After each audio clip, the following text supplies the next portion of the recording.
My name is Seraphina, and I thought my family loved me equally until the day my parents demanded I sign over my grandmother's entire inheritance to my golden child sister. They stood there with lawyers' smug smiles and forged documents believing they had cornered me completely.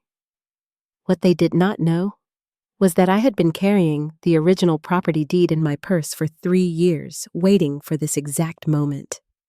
As I watched them celebrate their perceived victory, I realized my entire life had been built on lies, favoritism, and calculated betrayal that ran deeper than I ever imagined. Before we dive into this family nightmare that changed everything I believed about blood loyalty, let me ask you something. Where are you watching this from tonight? Have you ever discovered that your family was not who you thought they were? Hit that like button if you have ever felt like the outsider in your own family, and subscribe because this story has twists that will make your family drama look like a peaceful Sunday dinner. Trust me, you will want to see how this ends. Growing up in suburban Connecticut, I always knew my sister Melody was the favorite. She was 3 years younger, blonde, where I was brunette, outgoing, where I was quiet, and somehow always managed to be standing in the right place when opportunities came knocking. My parents, Robert and Patricia Williams, never tried to hide their preference. Melody got the newest clothes, the better bedroom, the family car on weekends, and endless support for her dreams of becoming an actress. I accepted this dynamic because I thought it was normal. Some families had favorites, right? I focused on my studies, graduated valedictorian from high school, earned a full scholarship to Yale, and built a successful career as a financial analyst. I thought hard work and achievement would eventually earn me the recognition I craved from my parents. I was wrong about everything. The inheritance drama began 3 years ago, when my maternal grandmother, Eleanor Ashworth, passed away at 91. Grandmother Eleanor had always been different from my parents. She saw me for who I was, encouraged my independence, and frequently told me I reminded her of herself at my age. While my parents fawned over Melody during family visits, Grandmother Eleanor would take me aside for long conversations about life, money, and the importance of standing up for yourself. 2 weeks before her death, Grandmother Eleanor called me to her bedside at the hospice center. She was weak but lucid, and her words changed everything. She handed me a manila envelope and made me promise to keep it safe. Inside were the original deed to her Connecticut lakefront property worth $2.7 million, stock certificates worth another $800,000, and a handwritten will that named me as the sole beneficiary of her estate. She explained that she had deliberately kept this information from my parents because she suspected they would manipulate the situation to benefit Melody. She was right to be suspicious. My grandmother had seen the favoritism, the way my achievements were minimized, while Melody's mediocre efforts were celebrated, and she wanted to ensure I received something that truly belonged to me. The official will reading happened 1 month later. My parents attended with Melody, all of them expecting to learn about a modest inheritance that would be split equally between the grandchildren. When the lawyer announced that the estate was worth over $3.5 million and that everything had been left solely to me, the room erupted. My father's face turned red with rage.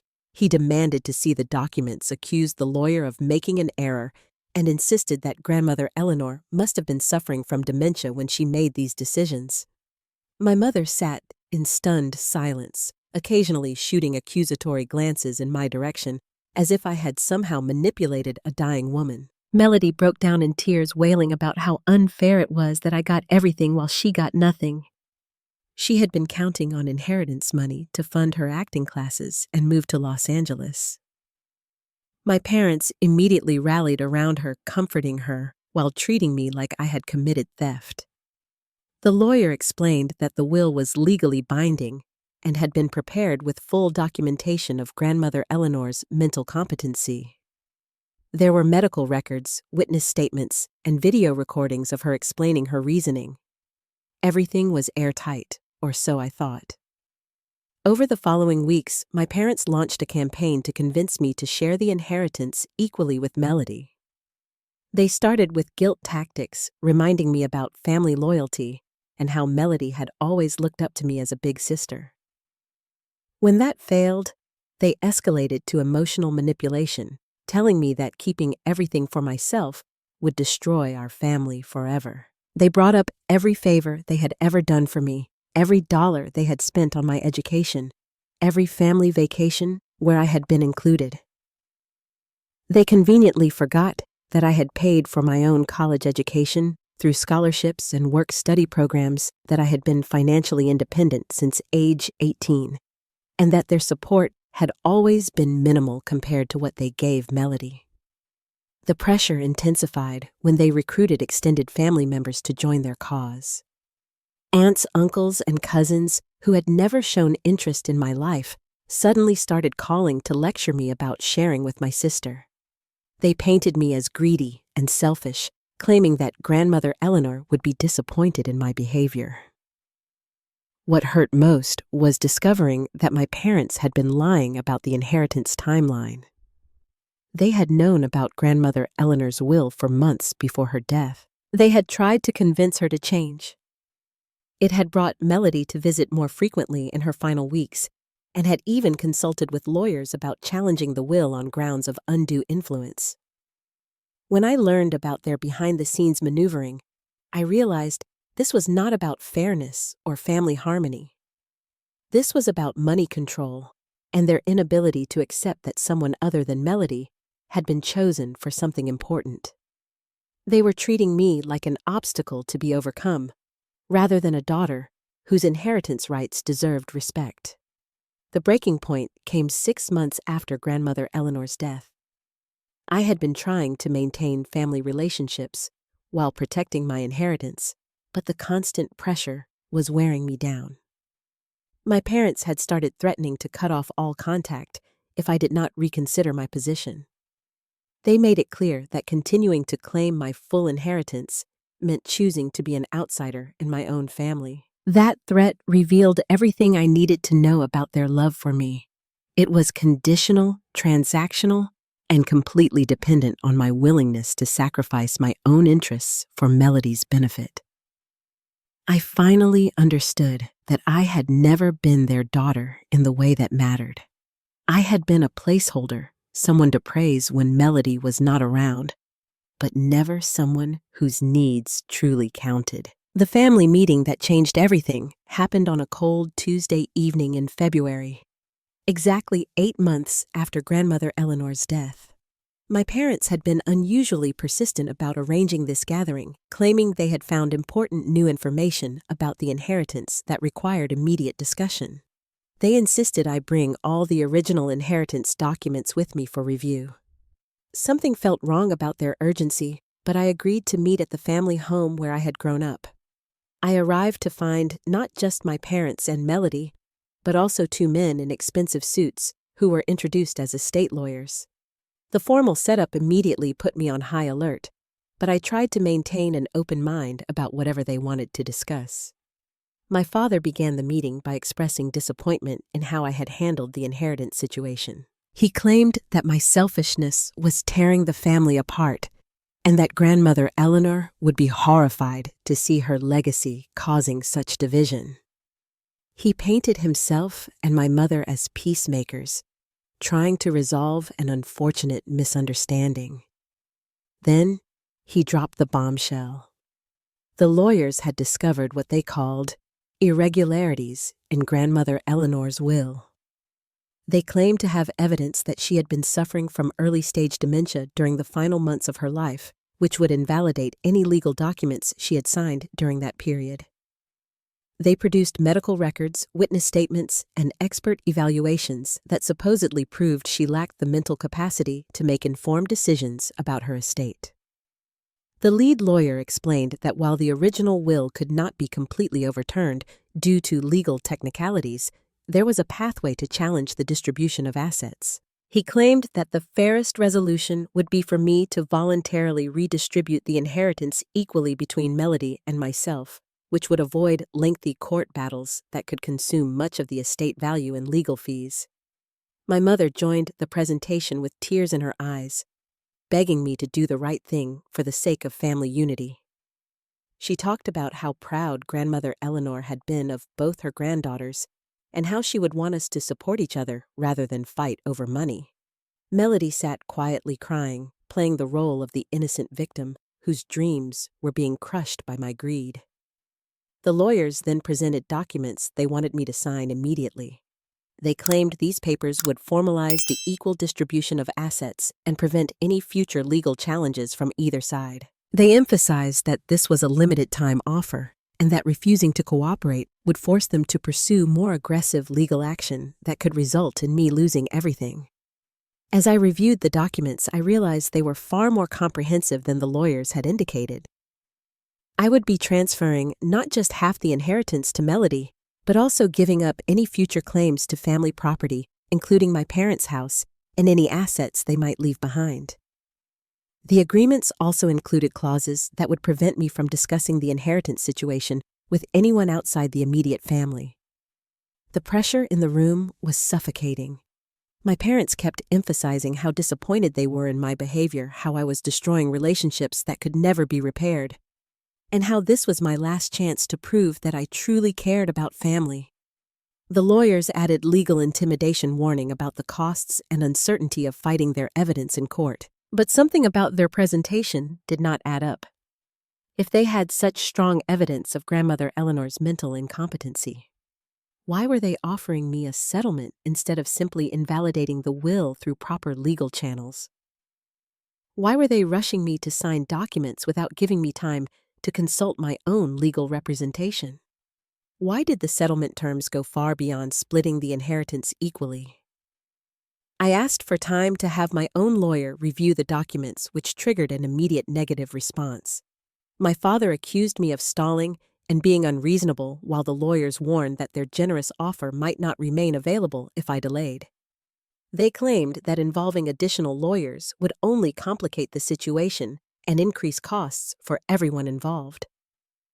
That was when I realized this was not a legal proceeding based on legitimate evidence. This was an elaborate setup designed to manipulate me into voluntarily surrendering my inheritance. The medical records they had shown me could have been fabricated, the witness statements could have been coached, and the expert evaluations could have been purchased from professionals willing to provide biased opinions. I stood up and calmly announced that I would not be signing anything that evening. I explained that any major legal decision required proper review by independent counsel, and that I found their pressure tactics suspicious. The reaction was immediate and revealing. My father exploded in anger, calling me ungrateful and accusing me of caring more about money than family. My mother started sobbing dramatically, claiming that I was breaking her heart and destroying everything grandmother Eleanor had worked to build. The lawyers quickly shifted tactics, becoming more aggressive in their warnings about the consequences of refusing their settlement offer. They claimed to have additional evidence that could not only invalidate the inheritance, but also expose me to legal liability for improperly claiming assets that were not rightfully mine. They threatened to file injunctions that would freeze all the inherited assets until the matter was resolved in court. But their aggressive response only confirmed my suspicions. If they had legitimate legal grounds for their claims, they would not need to rely on intimidation and emotional manipulation. They were trying to scare me into making an immediate decision because they knew their case would not withstand proper legal scrutiny. I gathered my documents and headed toward the door, but my father physically blocked my path. He demanded that I sit back down and finish the discussion like a reasonable adult. When I refused and tried to step around him, he grabbed my arm and told me I was not leaving until I signed the papers. That was the moment I realized how far they were willing to go to get what they wanted. This was not about fairness or family harmony. This was about power control and their absolute determination to ensure that Melody got what they believed she deserved, regardless of legal reality or my rights as the legitimate beneficiary. I pulled out my phone and calmly announced that I was calling the police to report the attempt to coerce me into signing legal documents under duress. The threat of law enforcement involvement immediately changed the dynamics in the room. The lawyers quickly distanced themselves from any suggestion of improper pressure, while my parents suddenly became more concerned with avoiding public scandal than with forcing my compliance. As I walked out of that house, I understood that my family relationships were irreparably damaged, but not because of my actions. They were destroyed by my parents' willingness to lie, manipulate, and potentially break the law to override grandmother Eleanor's clearly expressed wishes. They had chosen Melody over me so completely that they were willing to commit fraud to achieve their preferred outcome. The next morning, I contacted my own attorney and began the process of exposing what my family had attempted to do.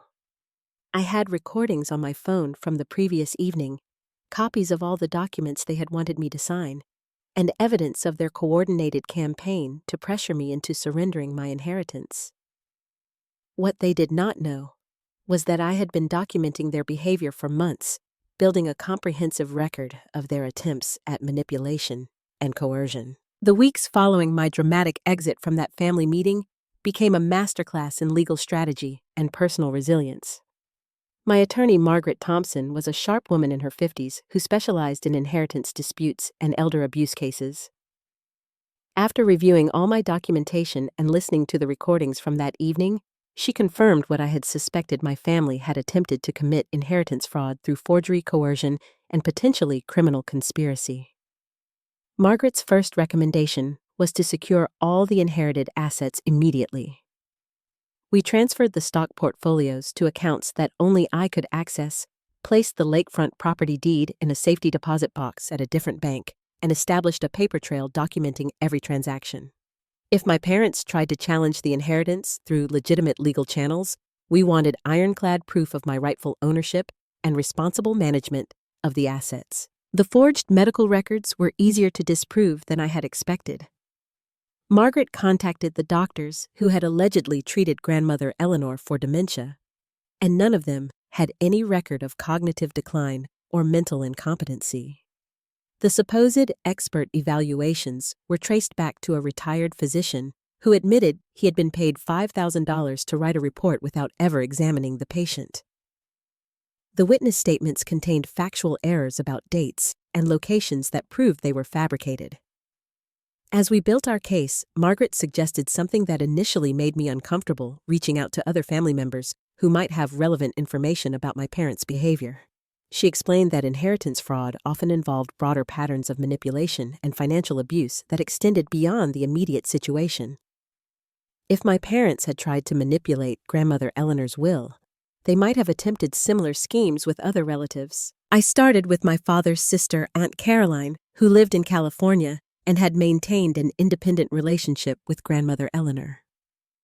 Caroline had always been somewhat distant from the family drama, but she agreed to speak with me after learning about the inheritance dispute. What she told me was both shocking and validating.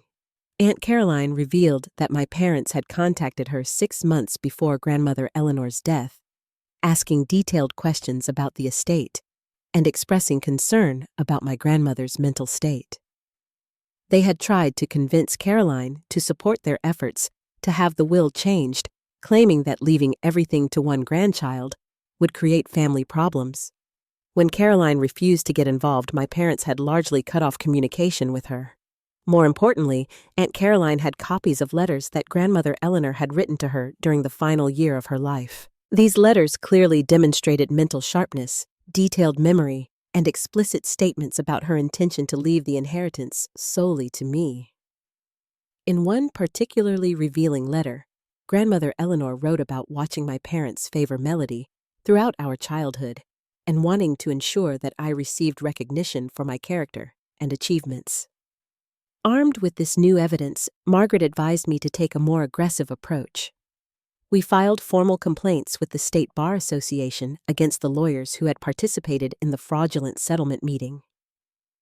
We also submitted a report to the district attorney's office documenting the attempted inheritance fraud, which triggered a criminal investigation into my parents' activities. The criminal investigation created unexpected opportunities for building alliances. Detective Sarah Martinez, who was assigned to the case, had extensive experience with family financial crimes. She explained that inheritance fraud was more common than most people realized, and successful prosecutions often depended on victims who were willing to come forward and testify about their experiences. Detective Martinez introduced me to a support group for inheritance fraud victims that met monthly in a nearby community center. I was initially reluctant to attend, feeling like my situation was too personal and embarrassing to share with strangers. But Margaret encouraged me to go, explaining that these groups often provided valuable emotional support and practical advice that could strengthen my legal position. The first meeting I attended changed my perspective completely. There were 12 other people in the room, ranging in age from their 20s to their 70s, and every one of them had experienced family betrayal involving money, property, or legal manipulation. Their stories made me realize that my parents' behavior followed a predictable pattern that occurred in families across all social and economic levels. Linda, a woman in her 60s, described how her siblings had convinced her elderly mother to change her will by claiming that Linda was trying to isolate her from the family. The new will left everything to Linda's brother, who immediately sold their mother's house and moved her into a substandard nursing facility. Maria, a woman close to my age, had discovered that her husband and his family had been systematically stealing from her grandfather's estate while convincing the old man that Maria was the one taking his money. But the most helpful connection I made was with David, a forensic accountant, who volunteered with the support group. David had started attending meetings after his own inheritance was stolen by family members, and he now helped other victims understand the financial aspects of their cases. He offered to review my inheritance documentation free of charge to ensure that we had identified all potential vulnerabilities. David's analysis revealed something that even Margaret had missed. My parents had been systematically manipulating grandmother Eleanor's financial accounts during the final 2 years of her life, gradually transferring money into accounts that they controlled while convincing her that these moves were necessary for tax purposes or estate planning. The transfers were relatively small and spread out over time, making them difficult to detect without specialized analysis. The embezzled funds totaled nearly $400,000 money that should have been part of my inheritance but had been quietly stolen before grandmother Eleanor's death. David's forensic accounting work provided clear evidence of the theft, including bank records, forged signatures, and documentation showing that my parents had used the stolen money to pay for Melody's acting classes, apartment deposits, and other expenses. This discovery transformed our legal strategy. We were no longer just defending against attempts to challenge my inheritance. We were now pursuing criminal charges for elder abuse, financial fraud, and theft. The district attorney's office upgraded the investigation and assigned additional resources to building a comprehensive case against my parents. The emotional impact of these discoveries was overwhelming. Learning that my parents had been stealing from grandmother Eleanor while she was alive added a layer of cruelty that I had not anticipated. They had not just tried to manipulate her will. They had been systematically robbing her for years while pretending to provide loving care and support. Margaret recommended that I consider seeking therapy to help process the emotional trauma of these revelations. She connected me with Dr. Rebecca Walsh, a psychologist who specialized in family betrayal and financial abuse cases. Dr. Walsh helped me understand that my feelings of confusion, anger, and grief were normal responses to discovering that people I had trusted were capable of such calculated deception. Through therapy, I began to understand that my parents' behavior toward me had never been about my personal failings or inadequacies. Their favoritism toward Melody and their willingness to commit crimes to secure her financial future revealed fundamental character flaws that had nothing to do with my worth as a person.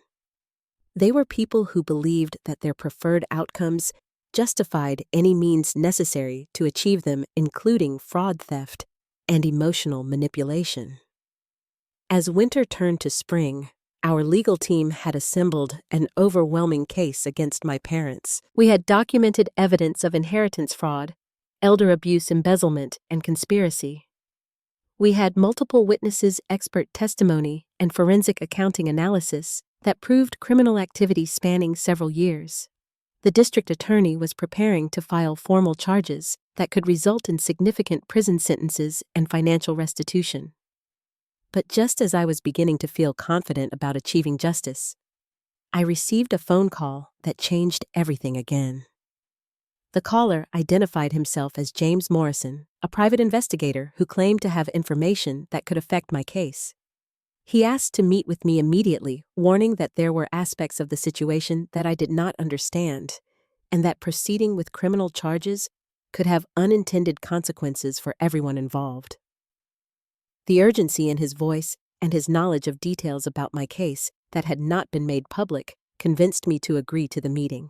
As I prepared to learn whatever new information he possessed, I realized that this family nightmare was far from over.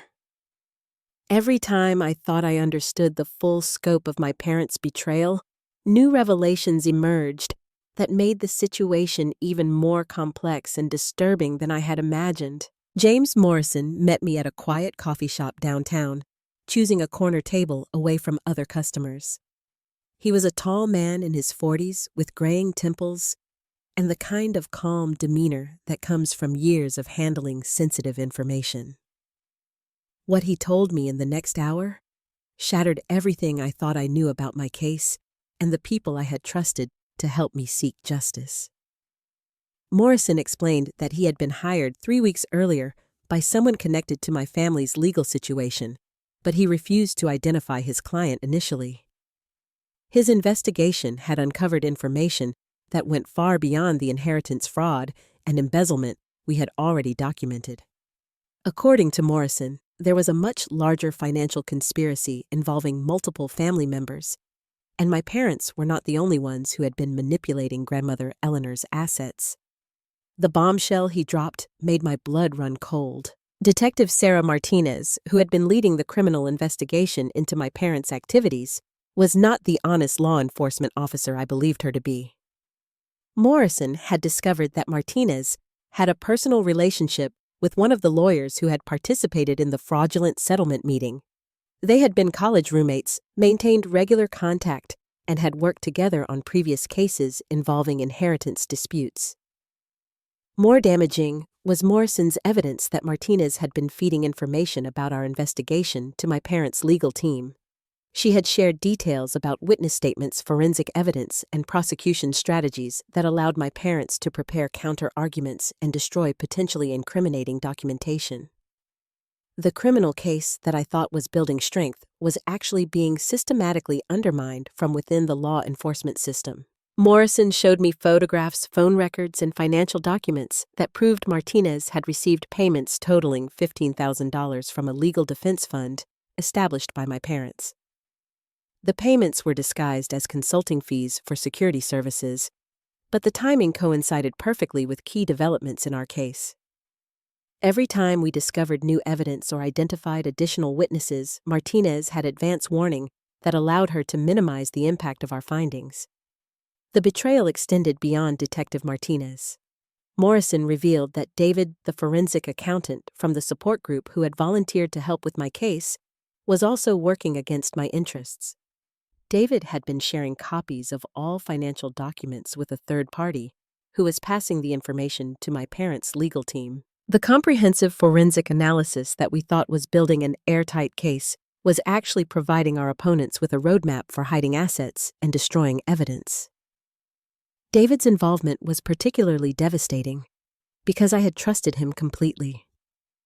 He had seemed genuinely concerned about helping inheritance fraud victims, and his technical expertise had been crucial in uncovering the embezzlement from grandmother Eleanor's accounts.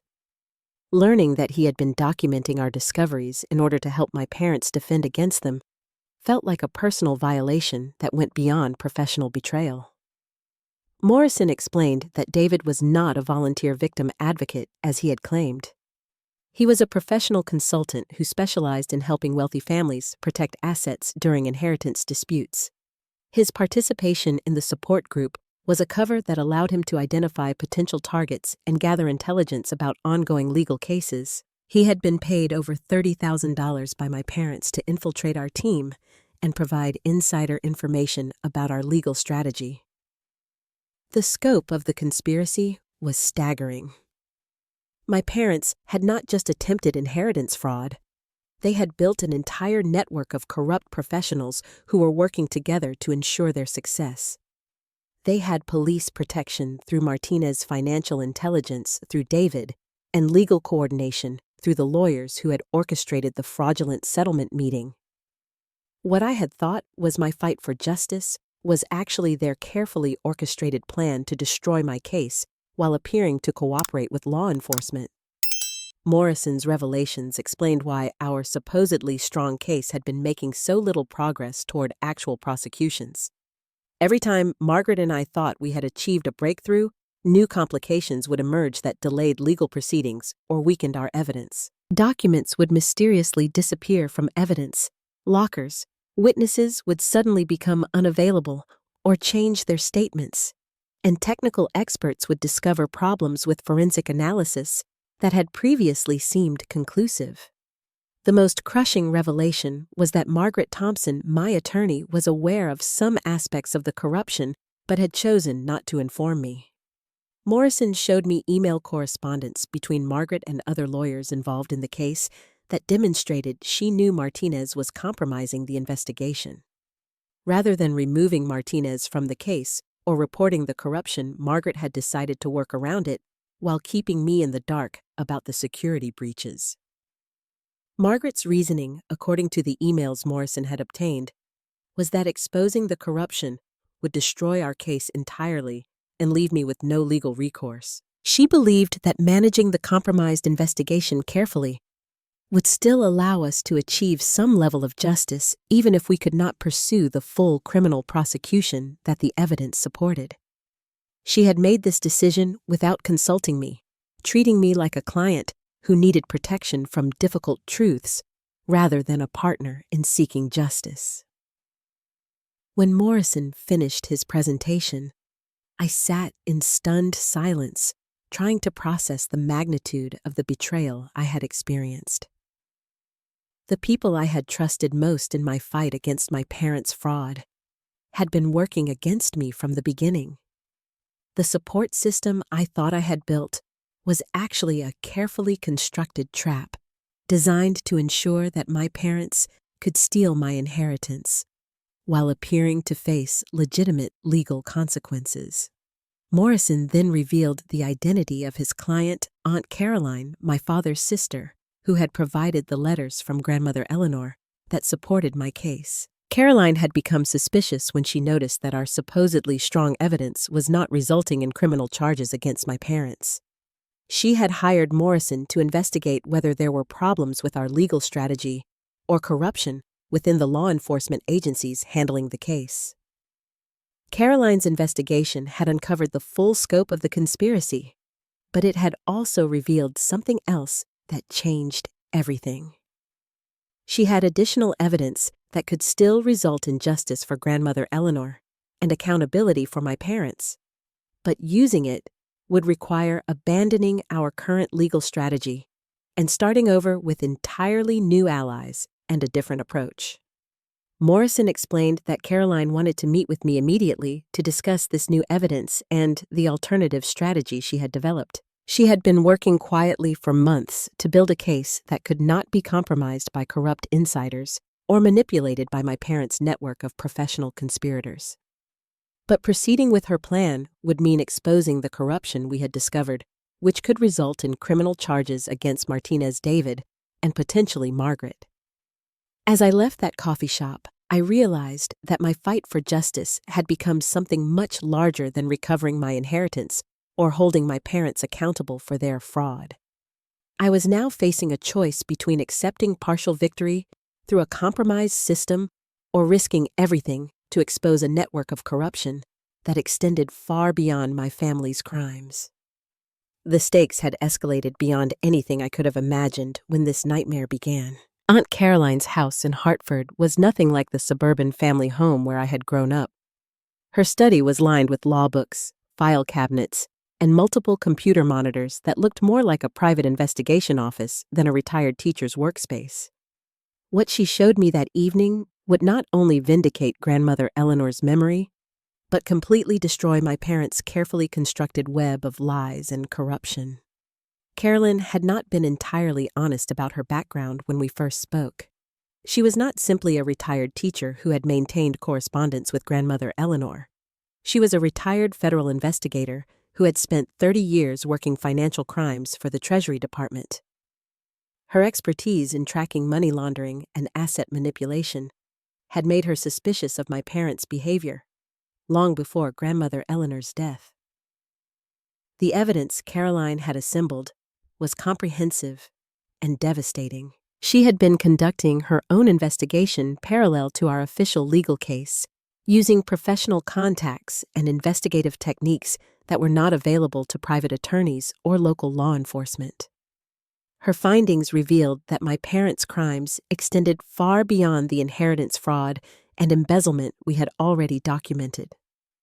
Caroline showed me bank records proving that my parents had been systematically stealing from grandmother Eleanor for over 5 years, not just the 2 years that David's forensic analysis had identified. The total amount of stolen funds was actually close to $900,000 money that had been transferred through a complex network of shell companies and offshore accounts designed to hide the theft from both grandmother Eleanor and eventual inheritance beneficiaries. More shocking was Caroline's discovery that my parents had attempted similar schemes with other elderly relatives. They had convinced my great-uncle Harold to change his will shortly before his death 3 years earlier, resulting in Melody receiving a substantial bequest that should have been distributed among multiple family members. They had also manipulated the estate of my maternal grandfather, convincing him to transfer property to them before his death that was meant to be left to charity. The pattern of elder abuse was clear and extensive. My parents had been targeting vulnerable elderly relatives for years, using emotional manipulation, legal fraud, and financial coercion to redirect family wealth toward their preferred beneficiaries. Grandmother Eleanor was not their first victim. She was simply the most recent target in a long-running criminal enterprise that had stolen millions of dollars from multiple estates. Caroline's investigation had also uncovered the full extent of the corruption network that Morrison had exposed. Detective Martinez was not just sharing information about our case. She was actively participating in a broader conspiracy to protect wealthy families from inheritance fraud prosecutions. She had received payments from at least 6 different legal defense funds over the past 3 years, and her cases had an unusually high rate of evidence problems and prosecution failures. David's role was even more extensive than Morrison had revealed. He was part of a nationwide network of corrupt forensic accountants who specialized in helping criminal defendants identify and exploit weaknesses in financial investigations. His participation in inheritance fraud support groups was a systematic operation designed to gather intelligence about ongoing cases and recruit potential clients for defensive services. But Caroline's most important discovery was evidence that completely proved grandmother Eleanor's mental competency and explicit intentions regarding her inheritance decisions. Caroline had obtained video recordings of conversations with grandmother Eleanor spanning the final 2 years of her life conversations, where she discussed her inheritance plans in detail and explained her reasoning for leaving everything to me. In these recordings, grandmother Eleanor was sharp, articulate, and clearly aware of family dynamics that influenced her decision-making. She explicitly stated that she was choosing to benefit me because she believed I had been unfairly overlooked throughout my childhood, and because she trusted my character and judgment more than other family members. She also expressed concern about my parents' financial management and their tendency to prioritize Melody's wants over practical considerations. Most importantly, the recordings captured grandmother Eleanor discussing her suspicions about financial irregularities in her accounts. She had noticed discrepancies and unauthorized transfers, but when she questioned my parents about these problems, they had convinced her that the issues were caused by bank errors or administrative mistakes. She had been aware that something was wrong, but trusted my parents to resolve the problems rather than investigating further herself. Caroline had also obtained additional medical records that definitively proved grandmother Eleanor had no cognitive decline or mental health issues during the period when her will was prepared. These records came from her primary care physician, cardiologist, and neurologist, all of whom had conducted comprehensive evaluations during her final year of life. The medical evidence was unambiguous. Grandmother Eleanor had been mentally competent to make legal decisions right up until her death. Armed with this new evidence, Caroline had developed a completely different legal strategy that could not be compromised by the corrupt network we had been fighting. Instead of pursuing local criminal charges that could be undermined by Detective Martinez, she had contacted federal authorities who specialized in interstate financial crimes and public corruption cases.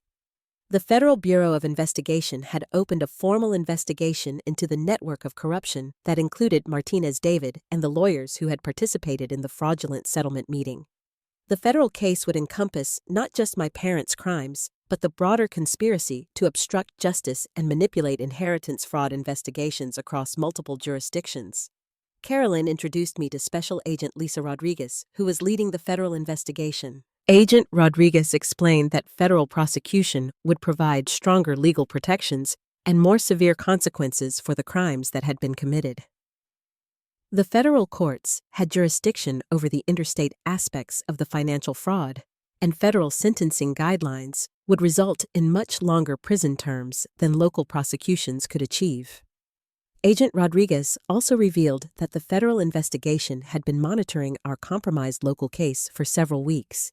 They had allowed Martinez and David to continue their corrupt activities in order to gather evidence about the broader network of professionals who were manipulating inheritance fraud cases. Our struggles with the local investigation had actually been providing valuable intelligence about systematic corruption in the legal system. The federal team had also been investigating my parents independently, based on suspicious financial transactions that had triggered automated monitoring systems designed to detect money laundering and tax evasion. The complex network of shell companies and offshore accounts that my parents had used to hide their thefts from Grandmother Eleanor had created a paper trail that federal investigators were uniquely qualified to follow. Caroline's evidence, combined with the federal investigation's findings, created an airtight case against my parents that could not be undermined by corrupt local officials or compromised defense strategies. The federal charges would include elder abuse, mail fraud, wire fraud, money laundering, tax evasion, conspiracy, and obstruction of justice. The potential penalties were severe enough to ensure that my parents would face meaningful consequences for their crimes. But the most satisfying aspect of Caroline's strategy was how it would expose and destroy the network of corruption that had been protecting my parents. Martinez would face federal charges for public corruption and obstruction of justice. David would be prosecuted for conspiracy and fraud. The lawyers who had orchestrated the fraudulent settlement meeting would face disbarment and criminal charges. Everyone who had participated in the conspiracy would be held accountable for their crimes. As Caroline walked me through the final steps of her investigation, I realized that Grandmother Eleanor had chosen her allies wisely. Caroline had the expertise, resources, and determination to ensure that justice would be served not just for the inheritance fraud, but for all the related crimes that had been committed. She had been protecting me and building this case while I struggled with the compromised local investigation that was never going to succeed. The federal case would be filed within days, and Caroline assured me that the evidence was so comprehensive that plea negotiations would likely result in full restitution, plus substantial additional penalties. My parents would not only return the money they had stolen, but also face prison sentences that reflected the severity of their crimes against vulnerable elderly relatives. For the first time since this nightmare began, I felt confident that real justice was finally within reach. The federal arrests happened at dawn on a Tuesday morning in early June, exactly 1 year after Grandmother Eleanor's death. I watched from Caroline's living room as news crews filmed my parents being led away in handcuffs from the house where I had grown up. Melody stood on the front porch in her pajamas, sobbing as she watched her perfectly constructed world collapse around her. Agent Rodriguez called to update me on the arrests and initial charges. My parents had been taken into federal custody on 17 felony counts, including elder abuse, conspiracy, mail fraud, wire fraud, money laundering, and tax evasion. Detective Martinez had been arrested simultaneously at her home on charges of public corruption and obstruction of justice. David was arrested at his office while attempting to destroy computer files that contained evidence of his fraudulent consulting activities. The lawyers who had participated in the settlement meeting were arrested over the following days, as the federal investigation expanded to include their other cases involving inheritance fraud. The network of corruption that had seemed so powerful just months earlier was systematically dismantled by investigators who could not be bought, intimidated, or manipulated. The asset recovery process began immediately. Federal marshals seized all of my parents' property, including their house cars and bank accounts. The complex network of shell companies and offshore accounts that they had used to hide stolen funds was traced and frozen. Grandmother Eleanor's embezzled money was recovered, along with additional assets that had been stolen from other elderly relatives over the years. More satisfying than the financial recovery was watching the conspiracy members turn against each other as they faced serious federal charges. Martinez was the first to cooperate, providing detailed testimony about her corrupt activities in exchange for a reduced sentence. Her cooperation led to additional evidence against David and the lawyers, who eventually agreed to plea deals that required full restitution to victims and substantial prison sentences. My parents initially attempted to maintain their innocence, but the evidence against them was overwhelming. Caroline's investigation had provided federal prosecutors with bank records, video recordings, witness testimony, and forensic accounting analysis that proved every aspect of their criminal activities. When their own lawyers advised them that conviction was certain and that fighting the charges would only result in harsher sentences, they finally agreed to plea negotiations. The plea hearing was held in late August, and I attended with Caroline to witness my parents formally admit their guilt. Standing before a federal judge, they acknowledged stealing nearly $900,000 from grandmother Eleanor, manipulating her will, attempting inheritance fraud, and conspiring to obstruct justice. They also admitted to similar crimes against my great-uncle Harold and maternal grandfather, bringing the total value of their thefts to over $2 million. My father was sentenced to 8 years in federal prison, plus full restitution and fines. My mother received 6 years due to her cooperation and lesser role in the financial aspects of the conspiracy. Both would serve their sentences in federal facilities and would be prohibited from contact with elderly relatives or involvement in estate matters upon release. Their reputations, professional licenses, and social standing were permanently destroyed. Melody was not charged criminally because investigators determined that she had been an unwitting beneficiary rather than an active participant in the crimes. However, she was required to return all money and property that she had received from the fraudulent schemes. The acting class's apartment deposits and other expenses that my parents had funded through stolen money all had to be repaid from her personal assets. The civil lawsuits that followed the criminal convictions resulted in additional financial penalties that ensured my parents would never recover economically from their crimes. The families of my great-uncle Harold and maternal grandfather filed wrongful death and estate fraud claims that resulted in multi-million-dollar judgments. My parents would be paying restitution to various victims for the rest of their lives. But the most profound consequence of the federal investigation was how it changed my relationship with my extended family. Relatives who had initially pressured me to share my inheritance equally with Melody now understood the full scope of my parents' deception. They realized that defending my parents had meant supporting criminals who had been systematically stealing from elderly family members for years. Aunt Caroline became more than an ally. She became the family member I had always needed but never had. She helped me process the emotional trauma of discovering my parents' true nature while celebrating my courage in fighting for justice despite enormous pressure to stay silent. Her expertise and resources had made victory possible, but her emotional support made healing possible. The inheritance fraud support group, once I found a legitimate one not infiltrated by corrupt consultants, provided ongoing connection with people who understood the unique pain of family betrayal. These relationships helped me realize that blood relationships were not automatically more valuable than chosen connections based on shared values and mutual respect. Margaret Thompson faced disciplinary action from the State Bar Association for failing to disclose the corruption she had discovered, but she was not criminally charged due to her cooperation with federal investigators.